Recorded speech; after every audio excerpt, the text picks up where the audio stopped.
بسم اللہ الرحمن الرحیم شاہد اللہ لا الہ الا هو والملائکۃ واولو العلم قائما بالقسط لا الہ الا هو العزیز الحکیم صلوات علی محمد۔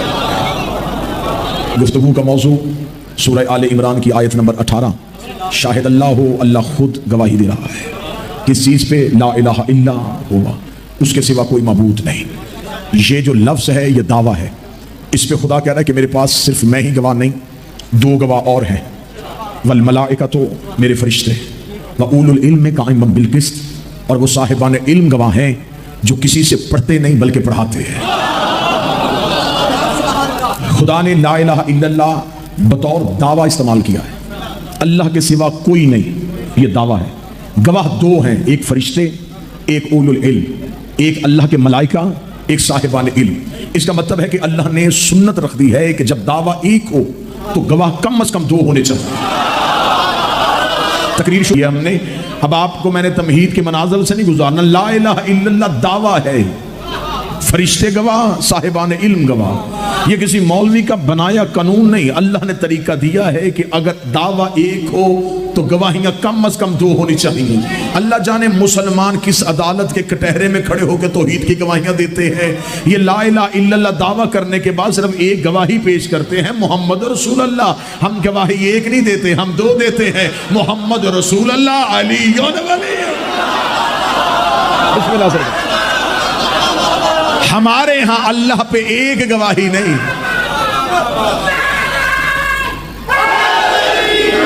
ادھورا ہے سوائے مذہب اہل بیت کے۔ یہ دعویٰ ہر مسلمان کا ادھورا ہے جو صرف محمد رسول اللہ والی گواہی دے، کیونکہ اللہ کہتا ہے گواہیاں دو ہونی چاہیے۔ لہٰذا علی ولی اللہ کو جہاں سے نکالنا سوچ کے نکالنا۔ علی دعویٰ نہیں، علی گواہ ہے، علی ہے توحید پہ گواہ۔ لا الہ الا اللہ دعویٰ ہے، محمد رسول اللہ اس دعوے کا گواہ ہے۔ اگر یہ گواہی نظر آنی ہے تو آؤ تاریخ پہ گادی میں چلیں۔ اسلام کی پہلی دعوت ہے، نام اس کا دعوت ذوالعشیرہ ہے، 40 کافروں کو دعوت ایمان دی گئی ہے۔ ابو طالب کے گھر میں یہ اسلام کی پہلی دعوت ہوئی ہے۔ مرضی کے مولوی کے سر پہ قرآن رکھ کے پوچھ، اسلام کی پہلی دعوت جسے تم دعوت ذوالعشیرہ کہتے ہو، یہ جو 40 کافر اکٹھے کیے تھے، یہ کس کے گھر ہوئی تھی؟ دینیات ہو، اسلامیات ہو، مذہب اسلام کی کتاب ہو، ابن خلدون سے لے کے شبلی نعمانی ہو، شبلی نعمانی سے لے کے طاہر القادری ہو، طاہر القادری سے لے کے سلیمان ندوی ہو، سب نے لکھا کہ اسلام کی پہلی دعوت حضرت ابو طالب کے گھر میں ہوئی۔ اسلام آباد کے جم غفیر میں شیعہ قوم کا ماتمی اس سے سوال پوچھنا چاہتا ہے، ہمیں بتاؤ ابو طالب کا گھر کہاں تھا؟ وہ کہتے ہیں مکہ میں۔ اب میرے دوسرے سوال کا جواب دو، اللہ کا اپنا گھر کہاں تھا؟ جو بھی مکہ میں۔ تو جب اللہ کا اپنا گھر تھا تو اسلام کی دعوت ابو طالب کے گھر میں کیوں ہوئی؟ بولو جو علی کے نوکر بیٹھے۔ جب اللہ کا اپنا گھر موجود تھا تو اسلام کی پہلی دعوت ابو طالب کی حویلی میں کیوں ہوئی ہے؟ کیا مسلمانوں کو پتہ چل گیا کہ ابو طالب نے کلمہ نہیں پڑھا؟ کیا اللہ کو نہیں پتا تھا کہ ابو طالب نے میرا کلمہ نہیں پڑھنا؟ جب خدا کو پتا تھا تو پھر کافر کے گھر میں اسلام کی پہلی دعوت رکھنے کی ضرورت کیا تھی؟ چاہیے تھا اللہ کو اپنی دعوت اپنے گھر میں رکھتا۔ بات توحید کی تھی، اللہ کے گھر میں ہونی چاہیے تھی، بات رسالت کی تھی، ہونی ابو طالب کے گھر گئی ہوئے۔ لا الہ کی دعوت ابو طالب کے گھر، محمد رسول اللہ کی دعوت ابو طالب کے گھر۔ میرے اللہ یہ دعوت تو نے اپنے گھر میں کیوں نہ رکھی؟ جب میں نے تاریخ کے مولویوں سے پوچھا، جب میں نے مورخ کا گریبان پکڑا تو مورخ نے مجھے مجبوری بتائی۔ اس کا مجبوری یہ ہے، یہ دعوت خانہ کعبہ میں اس لیے نہیں ہوئی تھی کہ تب کعبہ میں بت رہتے تھے، تب کعبہ میں بت رہتے تھے، تب کعبہ میں بت رہتے تھے۔ ڈوب کے مر جا، رحمان کے گھر بت تھے، عمران کے گھر بت ہے۔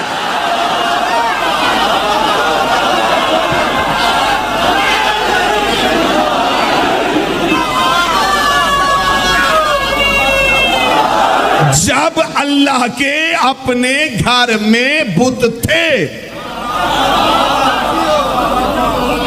تب بھی حضرت ابو طالب کا گھر اس قابل تھا کہ وہاں اسلام کی دعوت ہوتی۔ صرف دعوت لوگ اکٹھے نہیں کیے، حضرت ابو طالب نے کھانا بھی کھلایا. لفظ تبدیل کر کے دوں, اسلام کا پہلا لنگر علی کے باپ نے دیا تھا.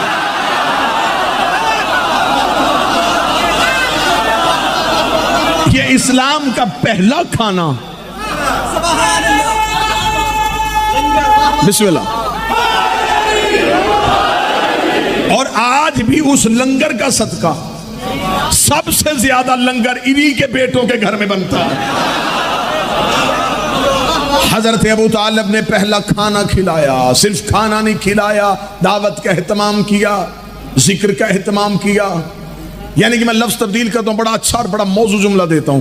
ابو طالب کے گھر میں اسلام کی پہلی مجلس ہوئی. مجلس کہیں گے نا اسے. اسلام کی پہلی مجلس کے بانی ابو طالب تھے, پہلے ذاکر محمد تھے. یہ پہلی دعوت کا اہتمام ہوا. 40 کافر آ کے بیٹھ گئے. رسالت مآب تقریر کے لیے اٹھے اور اٹھ کے کھڑے ہو کر ایھا الناس قولوا لا الہ الا اللہ. اے انسانوں کہو اللہ ایک ہے. اس سے بڑھ کے آمنہ کے بیٹے کا کرم کیا ہوگا کہ وہ انہیں انسان کہہ رہے تھے. سامنے عرب کے درندے بیٹھے ہیں, سامنے عرب کے وحشی قبیلوں کے سردار بیٹھے ہیں, اور سرکار رسالت مآب کہہ رہے اے انسانوں.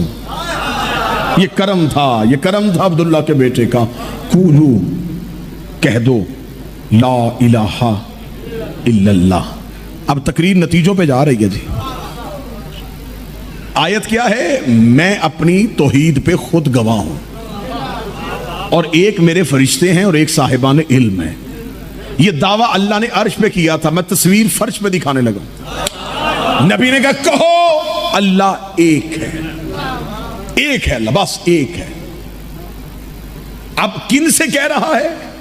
ایک ایک گھر میں کئی کئی خدا رہتے ہیں. بھئی مکہ کسی ایک بت کی پوجا تو کرتا نہیں تھا, ہر گھر میں کئی بت تھے. کتنا مشکل تھا میرے نبی کے لیے یہ اعلان کرنا کہ جس ایک ایک گھر میں کئی خدا رہتے تھے ان کے درمیان کھڑا ہو کے کہہ رہا ایک ہے. یعنی کہ ان کے گھر میں بیٹھے خدا ابو طالب کے گھر میں کھڑے ہو کے محمد نے جھوٹے کہہ دیے.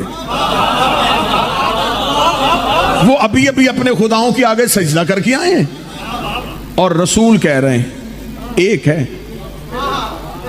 آج ہمیں بندے کہتے ہیں جی آپ کم از کم, مجھے تو بہت زیادہ لوگ یہ مشورہ دیتے ہیں کہ نہیں جی آپ بس اس طرح کی باتیں نیا کیا کریں, ہمیں ضرورت ہی نہیں ہے کسی کو چھیڑنے کی جب ہمارے اپنوں کے فضائل ہی ختم نہیں ہوتے.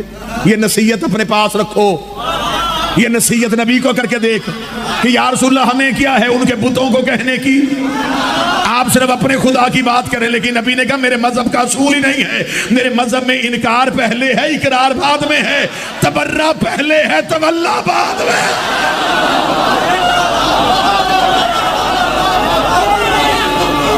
بھئی رسول سے زیادہ کیا کائنات کے رسول سے زیادہ بھی کوئی اتحاد سے زیادہ کون اتحاد کا قائل تھا؟ لیکن نبی نے مکے کے کافروں میں, یہ نبی کا آبائی وطن ہے, یہ رسول کے باپ دادا کا وطن ہے.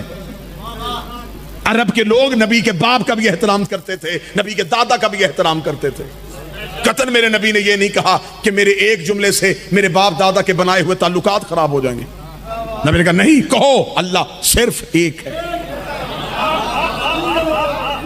انہوں نے کہا عبداللہ کا بیٹا تو جنہیں ہم مانتے ہیں, فرمایا جھوٹے ہیں. انہوں نے کہا تیرا اللہ, فرمایا میرا اللہ ہے, ایک ہے. 40 کافروں نے سر اٹھائی, یہ اسلام کی پہلی دعوت ہے. 40 کافروں نے سر اٹھا کے کہا کہاں ہے. اب دوسرا مشکل دعویٰ رسول کرنے لگے, نظر نہیں آتا, دکھائی نہیں دیتا. جب کہا نا دکھائی نہیں دیتا تو عرب کے کافر کہکا مار کے کہنے لگے اچھا تیرے کہنے پہ اگر تیرے خدا کو مان بھی لے تو اسے کیسے مانے جو نظر ہی نہیں آتا، اسے کیسے مانے جو دکھائی نہیں دیتا، جبکہ جنہیں ہم سجدہ کرتے ہیں وہ دکھائی بھی دیتے ہیں، وہ نظر بھی آتا ہے۔ یہ کون بتائے گا کہ تمہارا اللہ ہے اور تمہارا اللہ سچا ہے؟ اس بات کی گواہی کون دے گا؟ اتنا کہنا تھا گواہی کون دے گا، گواہی کون دے گا؟ تقریر جسے یاد ہے، جسے موضوع یاد ہے، گواہی کون دے گا؟ نبی نے فرمایا اشہد انی محمد رسول اللہ، میں گواہی دیتا ہوں کہ میرا اللہ ایک ہے، اس لیے میں گواہی دے رہا ہوں کہ میں محمد اللہ کا رسول ہوں۔ انہوں نے کہا اچھا تو اس کا رسول ہے تو گواہی دے رہا ہے، اب یہ گواہی کون دے گا کہ تو اس کا رسول ہے؟ ابھی نبی چپ تھے کہ مکے میں کون بولے گا، یا پیچھے سے بچپن کا علی اپنے پنجوں پہ اٹھ کے کھڑا ہوا اور کھڑے ہو کے کہا اشہد انی علی ولی اللہ، میں گواہی دیتا ہوں کہ تو اس کا رسول ہے اور وہ اللہ ہے۔ کافروں نے پیچھے مڑ کے کہا تو کس عہدے کے ساتھ گواہی دے رہا ہے؟ فرمایا اس لیے کہ میں اس کا ولی ہوں اور اس کا وصی۔